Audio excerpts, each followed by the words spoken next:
We hop into a brand new best of 5. This is the winners match. And I want to give a quick shout out before we do anything about the game to the esports crowd that is growing. All right, mate. Cheering on Nina. Enough selling out. Just focus on the No, game, Roddy, not right please. now, because I want to quickly show off this amazing screenshot that, or camera shot, Pearl has sent in. Everybody's just chilling, having a party, watching Nina play. So here you guys are up on the big screen, while I look at you guys watch me on the big screen with some screenception. Thank you, thank you for that picture. That was awesome to see. But oh boy, all right, this one's off to the races. Top right, it's Future. Bottom left, it's Nina. But Future, of course, isn't staying at home. He's planted a barracks in the most obnoxious proxy location, right in front of Nina's face.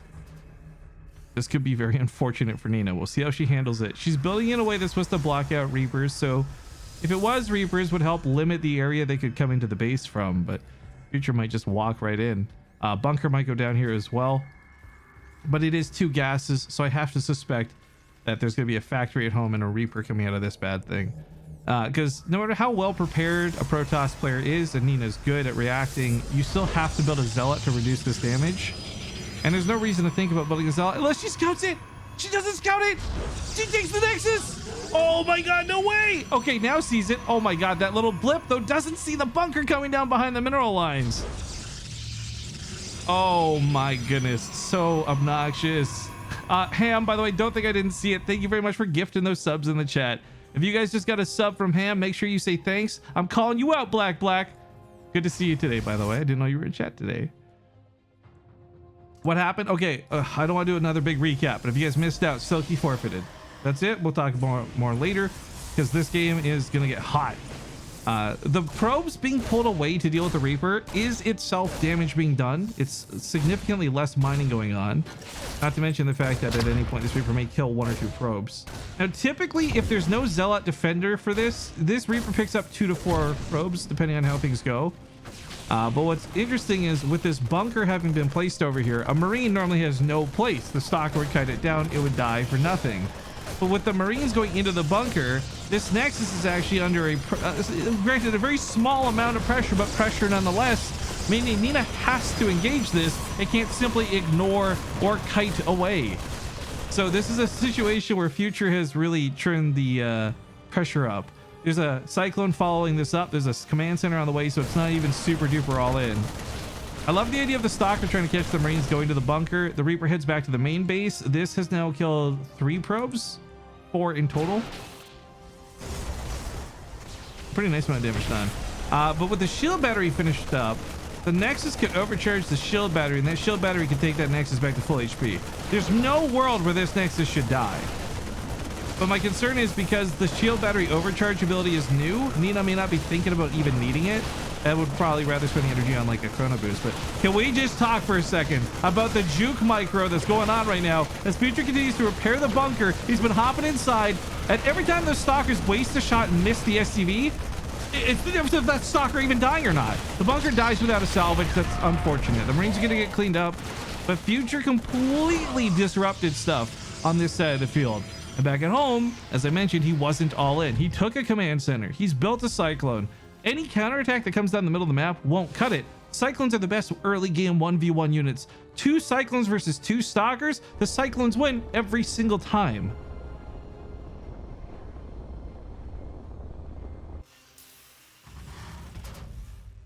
Barracks being made.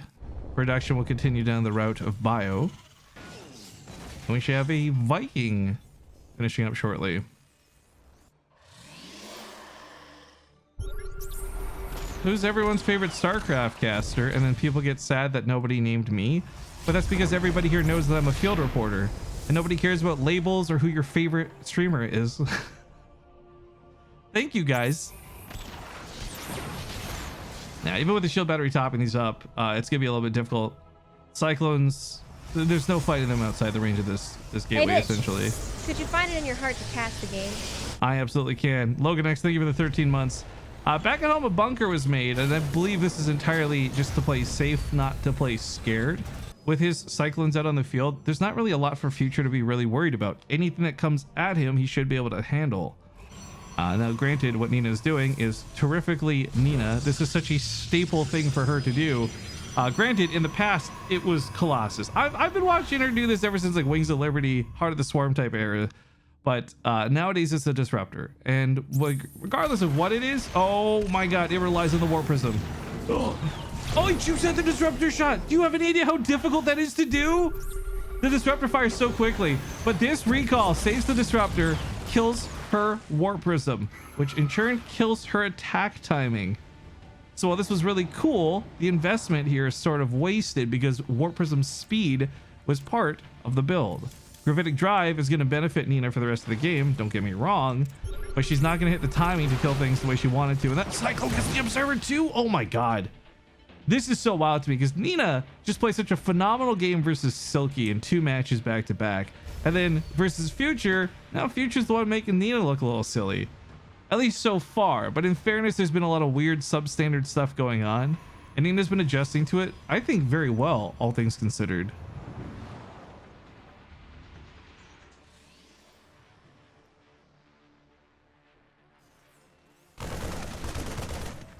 Rifkin's my favorite field reporter. Pog, thank you, Bardino.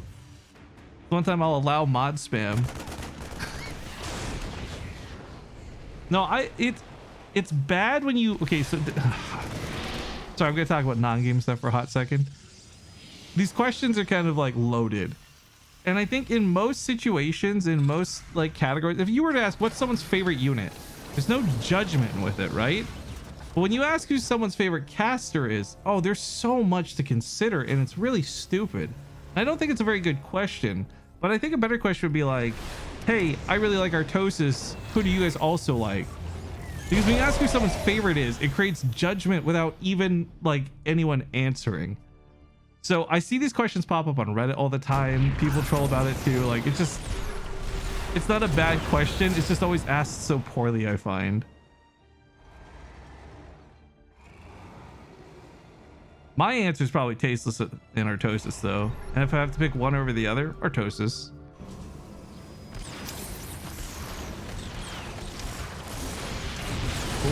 Oh, Disruptor gets a pretty good shot on the siege tank. With that going down, it's not going to prevent the Cybercore from falling. Oh my god, the dancing through this right now is ridiculous. I think Future is trying to kill the Disruptor. If you kill the Disruptor before it detonates, you can cancel the shot, but easier said than done. Now he's going to pick up and head to the main base. These Widow Mines will continue to zone some of these units out. The Disruptor used on the siege tank does kill it, but oh, depowers the Robo. Oh, kills the Robo straight up, goes for the other one, snipes off the pylon too, no cancel available. Pick up the medevac, and gets the Robo. He's out of control. Future does so much damage with this attack, mostly to the tech of Nina. She recalls preemptively to the top side to get a flank in over here. Half the units come in for the north, half the units push in for the natural. This squish effect's not quite working out for her the way she wanted it to, but it was a cool maneuver nonetheless.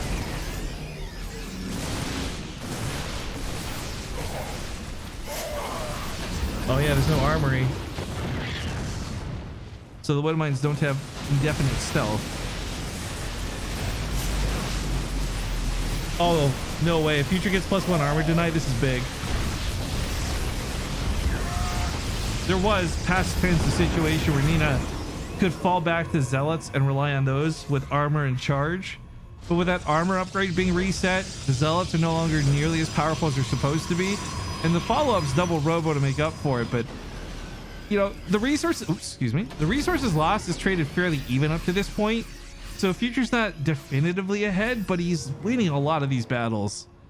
And that stuff's going to start snowballing. Maybe if not right now, later on. What are you guys feeling right now? Is Future going to win this or is Nina going to defend? I'm really on the fence personally. Oh, although this might change my mind. This might change my mind. There's a lot going on right now, so Nina might not be looking, and Nina's not looking means there's a lot of probes that are going to die, maybe. Okay, these were some weak-ass Widow Mines. Let's be real. That should have done so much more by all means. 6 probe kills is still not bad. That's a good trade for Future.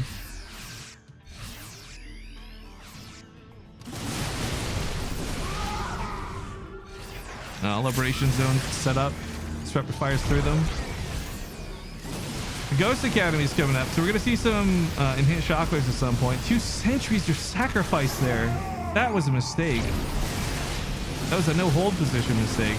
The 2 new Liberators come in. This leapfrog is going to force the Stalkers to engage. In doing so, commits under the Liberators. Most of the Zealots taken away, though. I mean, these Marauders are going to be the trump again. Oh, the trump card against these Stalkers. Targets down that Disruptor. Big punishment for getting those kills in. Targets the other Disruptor. Now it's just gateway units, and gateway units typically don't beat Biome.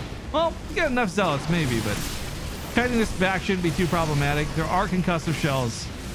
As you can see here, that's just netting more kills. And what was a pretty back and forth game has started to really favor Future. I'm just screaming in my head like, yo, shield battery, photon overcharge that. Well, I guess she did at some point and I missed it. Somewhere, some way. It's a 1-minute cooldown though, and it's already halfway up. That's going to help a ton. If you guys don't know how this new ability works, by the way, it makes the shield battery heal 100% faster, which, by the way, it already heals wicked quick. And not to mention, for the 14-second duration it's active, that shield battery doesn't actually use any energy, so you can unlimitedly recharge stuff. To give us some funnier context, you can have a whole army engage, but whatever the shield battery is healing is going to be the only thing standing at the end of the day. Actually, even better, if you guys remember, there's a very brief period of time where Medivacs had a blue beam upgrade to double their healing, and it, you know, units that were healed by that just could not be killed by anything in the game. That's essentially what this upgrade is, or this ability is.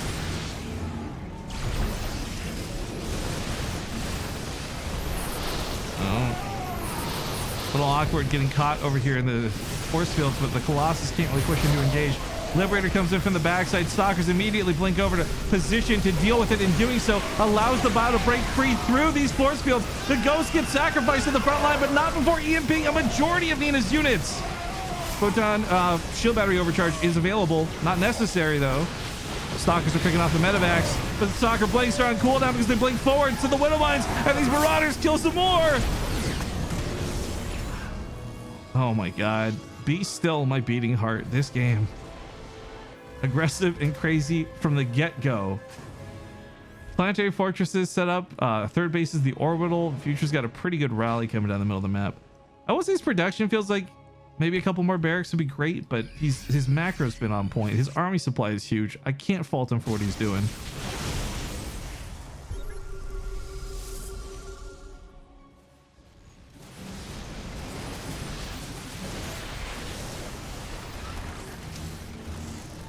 Oof. Well, +2 weapons is finishing shortly for Nina. That's going to give her Colossus a fair bit of power, as well as some of the Stalkers, but regrettably doesn't aid the Disruptors at all. The Disruptors are, I'm not going to say entirely luck, because they aren't, but they are very influenced by luck and whether their shots go off or not. Future maybe makes the wrong misclick, or clicks the wrong way, or picks up in the Medivac, which then gets sniped by the Stalkers. There's just a lot of ways this could go poorly for Future, but very likely will not. Let's have a Zealot run by to the top. 6 Zealots in total. That's going to be some dead SCVs at this rate.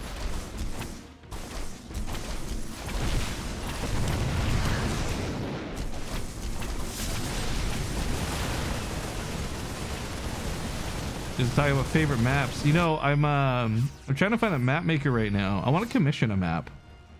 I want to make a map that we can use in our tournaments, and I don't want it to be super wild and crazy and anything experimental. I just want to aesthetically control the way it looks.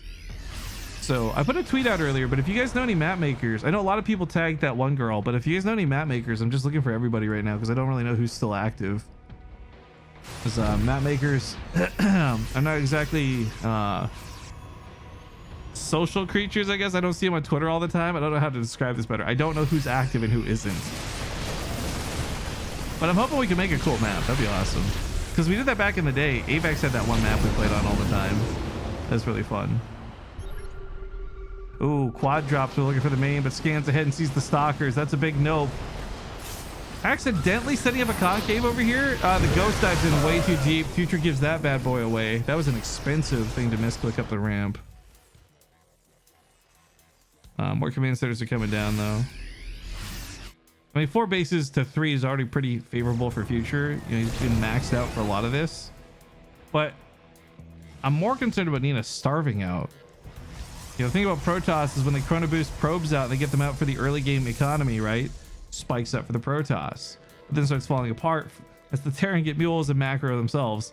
So all Nina's really done by having more workers available early on is mine out more minerals sooner. And about 2k behind right now. That's gonna really start hurting, but these disruptors are gonna be very difficult to deal with. There's no more Liberator support. If the Vikings pick off the Colossus, then maybe they land and get some shots in too, because, you know, they do bonus damage for reasons. Because reasons versus mechanical.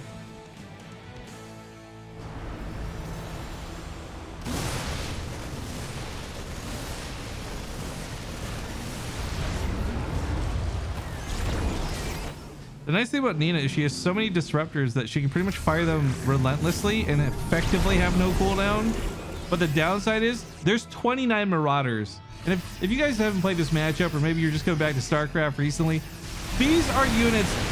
The Marauder is good against literally everything Nina has, and that's the majority of Future's army. A lot of stalkers up on the high ground. This might actually indicate a fight though, because he's going to recognize that there's not a lot of her units on the low ground. Oh, these disruptors are still doing a really good job of keeping the army from pushing in. Future's looking for the opportunity. He is, but he's constantly just being shaved off barely. The Vikings go in. They actually dive the Colossus. The Marauder count still remains fairly high. The disruptors are being targeted down. No more cooldowns available. The stalkers are beaten back, and 34 supply remains for Nina. I don't think this looks good for our Protoss. And Future's looking to walk away victorious. Look at walk away victorious here in game 1. GG. Marauder gang! As we hop into map 2 in this best of 5 winners match. Spawning here to the top right side of the map. She's down 1 at the moment, but I can see her bouncing back. It's Nina. And to the bottom left, we have the red Terran leading 1-0. It's Future. And Nina, I believe, just barely did not see that SCV. She's still going to get the scout confirmation when she sees no barracks on the high ground over here. Or is he just scouting? No, he is building barracks. Okay. So... Future... Oh! Nina's not scouting. I take it back. She's going for payback. This is retaliation, I believe, especially with the location chosen for how last game started off. This could actually be way worse for Future, all things considered. I don't know how it still matches up, but it's been a long time since I've seen Proxy Gateway versus Proxy Barracks. But Proxy Gateway was better. My God, how long? A year plus ago? It's been a while. Nobody usually gets this cheesy. We'll see how it plays out. But the idea is that the Reaper's gonna be a lot more frustrating to deal with than the Zealot. But the Zealot can still kill a Reaper if not handled perfectly. Also, we did win the boss battle real quick, so quick peek at the rewards, guys. All right, if you see your name, great. Good job. Congrats. Let's hop back into StarCraft and get a new map going. Kill some more nerds and some pixels. Yeah, this is funny because Future's not going to see this. The SCV might, if he builds a command center, might path that way, but initially this Zealot's probably going to come out before Future's aware. I mean, a Marine was made at home, not a Reaper. So to be clear, this gas was going for Marauders, and that's a trip. Marine's going to rally across the map. Oh no! Okay, this is super duper awkward. Nina's got this Zealot that can take on Marines. Future didn't see the Zealot though, despite moving across the field. So, this Nexus is gonna hurt. Nina doesn't know what's going on here, right? She doesn't know it's a proxy Marauder. She doesn't know about the concussor shells. But to be clear, when it's just Marauders, the perfect counter to this is usually just pulling the probes and surrounding them, performing a citizen's arrest. Now realizing the dire necessity of back at home. Oh, this was a supply depot that supply dropped on it. Oh, you never do this. This is going to be the most painful supply block of the century if this supply depot dies. And that's why you see him focusing it instead of the SCVs, or her focusing it instead of the SCVs. But one little misclick takes her off the depot. Now that Marine spawns and these SCVs are going to work. Other side of the field, Marauders have been surrounded. Marines have been surrounded. It looks like both players are going to lose a fair amount of workers before this is said and done, but I think the difference is at the end of the day, Nina's going to have an expansion, whereas Future will not. Oh, wait, the Stalker. Oh, the Stalker.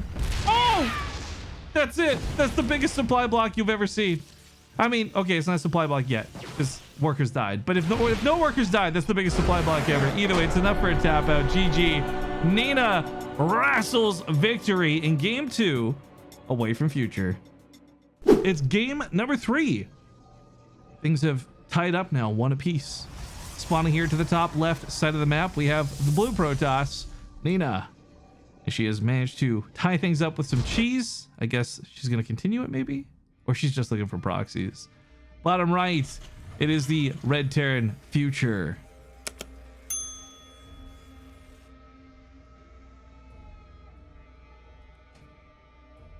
No, we're not doing any substituting.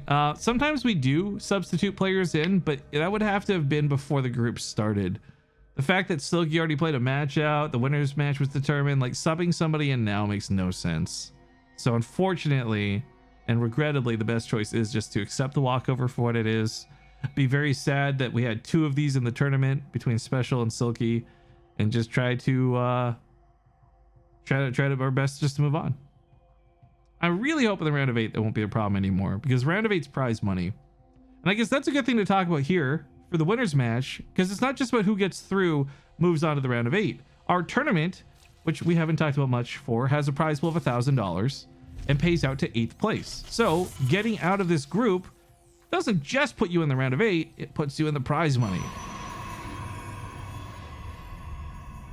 Sub me in. Yeah, we'll just do a holdout challenge. We'll have a viewer holdout challenge. If they last more than 10 minutes, the pro player loses. Is that what we're going with? Yeah? Okay, cool. Check. The Reaper from Future hits across the map. Now, Nina, of course, did eventually get over here and scout the top. Nothing fishy. The command center of the natural was the big giveaway. But I do appreciate that she checked for proxies. I really don't feel like Future's that much of a proxy player. Seeing it once was kind of surprising. Seeing it twice was like, whoa, dude. But the PvT matchup, I feel so... Okay, look, I know that you could apply this argument to almost every matchup. I'm just speaking from my experience as a broadcaster, watching chat's reaction, watching my reaction. But I feel like TVP is one of these matches that is the most easy to balance wine over from either side. Like, you could argue, yeah, you lose a game and anyone can balance wine. Oh, Zerg beat me, Zerg's broken. But it's the way Protoss plays, and it's the way Terran all in. Like, these two things combined make this matchup so infuriating for the opposite race and for the fans of the opposite race. I swear to God. Oh, sorry, yeah, this is best of 1. That's a mistake. It's supposed to be best of 5. There you go. I don't know if anyone agrees with that statement or not. Maybe I'm alone on this one, but yeah, I just feel like Protoss have the statistics of never winning any tournaments to fall back on. And then Terran, when they lose, they suffer such awful losses that it feels extra bad. Like, I don't know, I've cast a lot of TVP games where the Terran player loses and I'm like, oh boy, that was close and clean. Couldn't have been done any better. No, it's like, man, this sucks. Anyways, the bunker is proving to be a little bit of a help here. Nothing too insane though for damage. He could chase the Stalker down, but he'll lose the Hellion if he does so. Yeah, pull him back makes sense. I'm just trying to think, actually, aside from the shield battery overcharge, if there was really many patch changes that affect this matchup. And the obvious answer was the Widow Mine, but we actually saw Clem and a few other players over the last week through ESL and otherwise try to make Widow Mines a thing. And the Widow Mine drop, I don't think is any different now than it was before, with or without the armory. Because the ability to stay stealthed and fire another shot still requires like a 60-second or however long the cooldown is on the Widow Mine before it fires again. So most of the time, Widow Mines with or without the stealth bonus are going to fire once. And it doesn't seem like the armory has been making it so these drops can fire twice anyways. In that cooldown period, oftentimes we'll see detection in some form. Revelation was changed, but we don't have a Stargate, so I won't go over that too much right now. But I will note that with the Robo finishing up, and notably the Dark Shrine halfway done, things might get really funny here. Now the probes have been pulled very quickly. This is a very fast reaction time out of Nina. And I don't know if you guys just saw what Future was trying to do. He was trying to target fire the Widow Mine so it wouldn't go off on anything, and until the, I guess, target was appropriate. But yeah, the Widow Mines end up not doing too much. The medevac boosts around, getting out of here, and oh my goodness, Anonymous just donated $100 to the charity. If you got some Tasia claps, guys, put them in the chat. It might be anonymous, but we still appreciate you nonetheless. No message, no reward. Oh, okay. That's just actually selflessly $100 towards the charity. Fuck yes, anonymous. Thank you. We need the ass clap song for that. No. We definitely do not. That brings our grand total now up to 4335. I don't expect to hit 5K in this stream, but this is making it seem a lot more doable that we'll hit 5K before the tournament's all said and done by those playoffs. Thank you again, Anonymous, for your very generous charitable donation. And by the way, if you guys ever do, I'm not sure who is or isn't, but if you actually post to the other charity, the one that doesn't show on stream, send me the receipt. I would love to thank you for that too, because I am sad that we didn't end up getting to target the greater Twin Cities as my original intentions were, but I'm still happy to know we're raising money for like a good cause.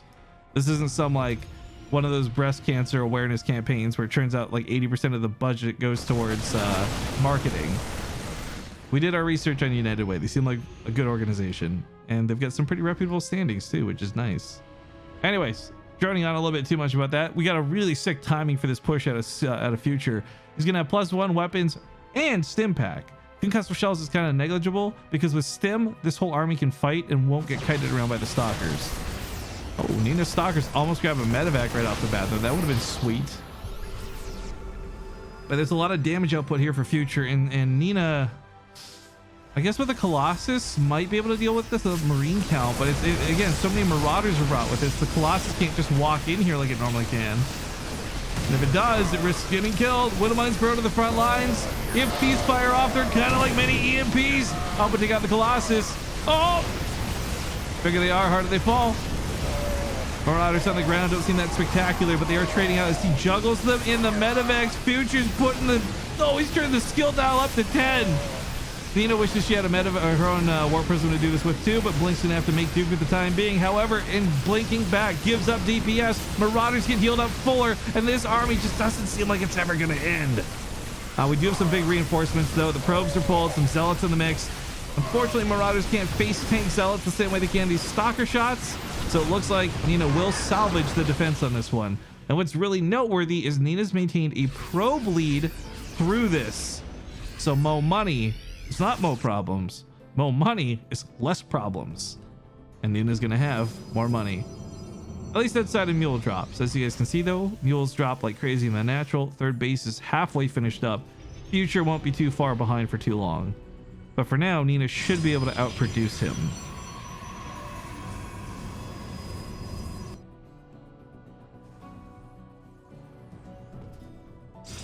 What charity puts 80% of its donations towards marketing? A lot of them, actually, surprisingly. If you read into it, I am so naive. Because I've given, like, my mom had breast cancer, and I've given a lot of money to various breast cancer research stuff, like in BC. And I was super disappointed to learn that a lot of them don't put all the donations towards like research and development or anything. A lot of it's just towards more marketing so they can get more donations, which for a non-profit company is kind of sus, but you know, I'm not one to judge. That's the rules, the playing by them. Hate the game, not the player, right? But yeah, if you look into it, a lot of things that I think a lot of us grew up with assuming are good are not so good. PETA is a really good example of this. I grew up with the understanding that PETA was like the ultimate sanctuary people to save all animals. Grow up to learn PETA kills more animals than most people. So it's like, you know, look into this stuff. Always do your research before donating and blah, blah, blah. Don't even take my word for this charity either. I would say Google it before you feel comfortable putting any money to it. But if you do, you'll see that they've got some really good reviews. So that's why I was ultimately comfortable picking it.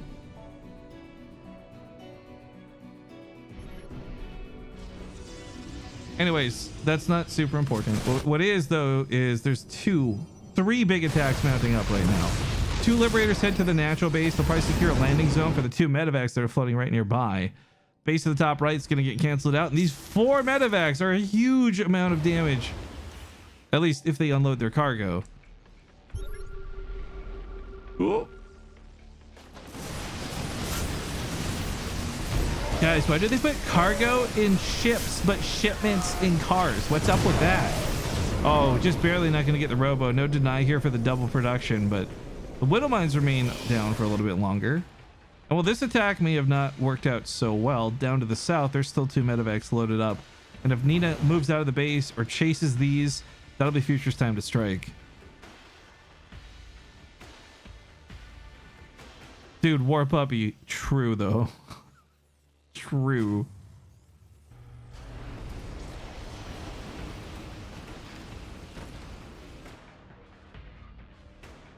Yeah, it's really difficult being... I'm very skeptical as a person.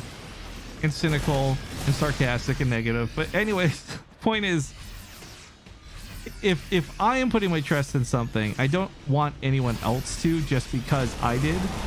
Because I myself wouldn't. So I appreciate you guys bringing up the questions and concerns. And hopefully I've answered them as like honestly and openly as I can. But more on that after the game. Force Fields do a really good job of blocking Future back. It's the only reason Nina's able to walk away at all from this. But walking away, it's not going to win the game. She's down in supply. She doesn't have a lot of splash damage. Granted, Colossus are good. But Disruptors are going to be a lot more, I think, game-changing.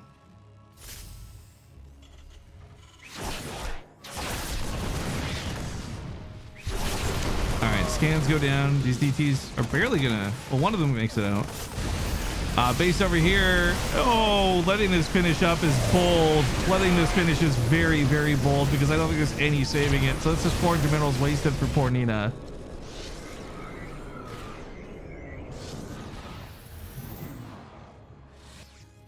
Meanwhile, down southmost, we have a missile turret going up, so DTs will hopefully be less of an issue. Planetary Fortress kills the Zealot. And this Liberator sits up. Oh, couple of shots fired there.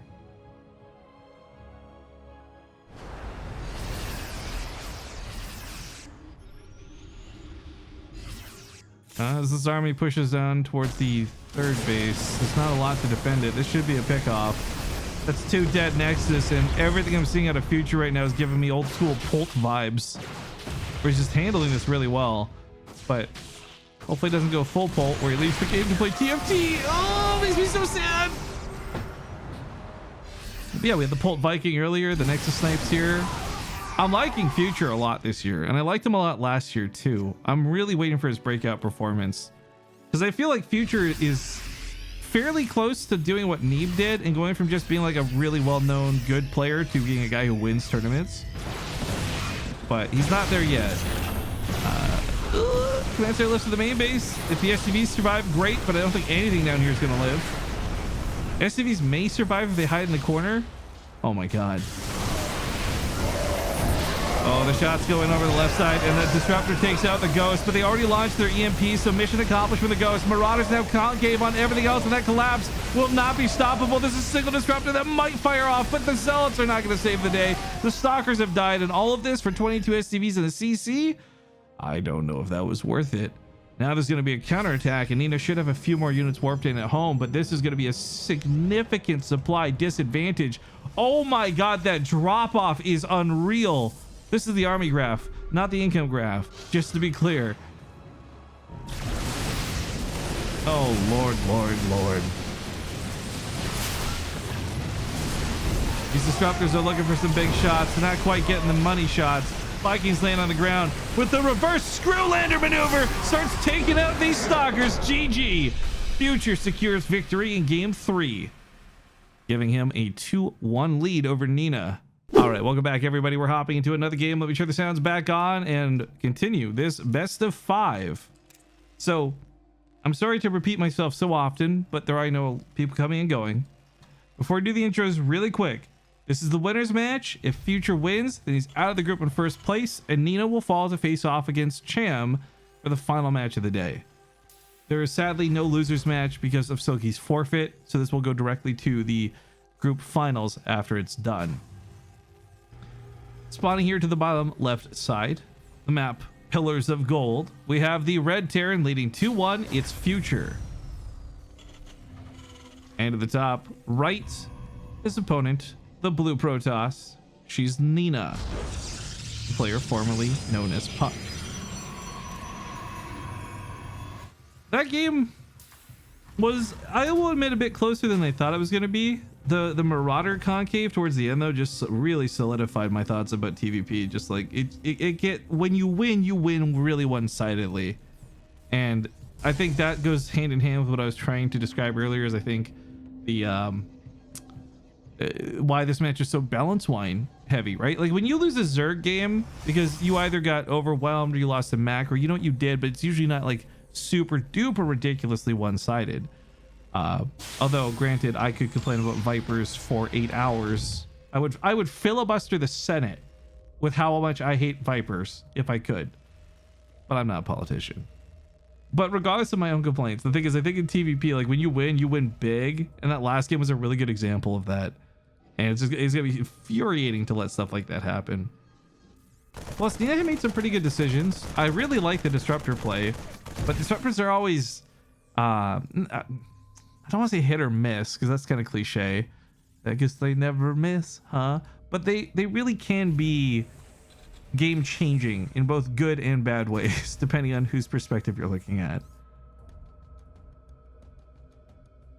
You love Vipers just because of the Carbot animation? Okay, in fairness, the Carbot stuff makes me love Zerg, and I hate Zerg, so there's some magic to being cute.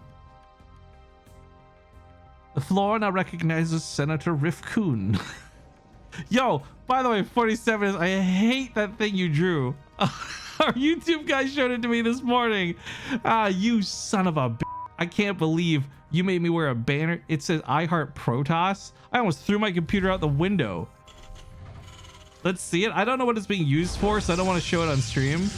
I'm not sure if it's supposed to be something we're saving for like a secret thumbnail or a project, but I got a preview this morning and I just said nope with a grumpy face. Just absolutely reprehensible. Speaking of reprehensible, haha, Future is looking to close this one out with some probe damage. So the starport comes down in a weird position. It's proxied out in the field, so the medevac will start out here. He'll fill this with usually 4 Hellions is the order, but he doesn't want to make it super obvious, so he needs to be a little active out on the map. But if 4 Hellions can sneak by everything and unload in the base, 4 Hellions can kill workers super quick. And this has not changed through any kind of balance of any patches. So he's got the Marine out here poking ahead. The reason I think it's weird that it's here instead of like over here is this isn't going to lead to the main base. This leads to the natural. Either way, 4 Hellions out and about. They could just walk up this ramp on their own, funny enough. Showing his hand here, he does manage to slip in. No medevac necessary. Maybe this is how they get out. The getaway driver. Oh god, this has killed 7 workers, 9 workers, almost unscathed. Like what, for cost of what, 1 Hellion? Oh, picks up in the main. 3 Hellions is still enough to one-shot a probe, even through his shield battery. Oh god, it's painful, and it's gonna keep being painful until these get cleaned up. The shield battery overcharge is a nice touch, but I don't think it's going to do anything but help the units that are getting splashed. So 14 probes killed this early sets Nina back in a terrible way. And setting up for a predictable counterattack, Future starts putting things like a bunker down at the front. The tank probably going to sit in the main base for a little bit with a bunker in the main as well. No question, when you cause damage like that, you invite counterplay. And while these Hellions going to struggle to kill more probes, that Liberator won't. This Liberator is just going to sit up, and this is an entire base of mining denied. Nina may not have wanted to go all in with this game, nor do I think she was really prepared to do it, but that's what she's forced into now. And this Warp Prism brings units to the main. That bunker is going to be a huge deterrent. That siege tank is set up in a great spot as well. It just needs to catch the units to try and walk around the bunker. Pushing it through the front might be a better option. Force fields could prevent the SCVs from repairing. That's why you see Future go through such lengths to pre-pull the SCVs. But even if this bunker falls, I feel like the siege tank alone is enough to stop this. And remember, Future's up 20 workers while this goes on because the Liberator has still not been dealt with. Oh god. That's it for Nina, I'm sorry to say. When do we get to watch you cast Print F next? Get me Print F. There are some players out there who I will always want to cast, Not because I expect great games, but because I know what type of player they are.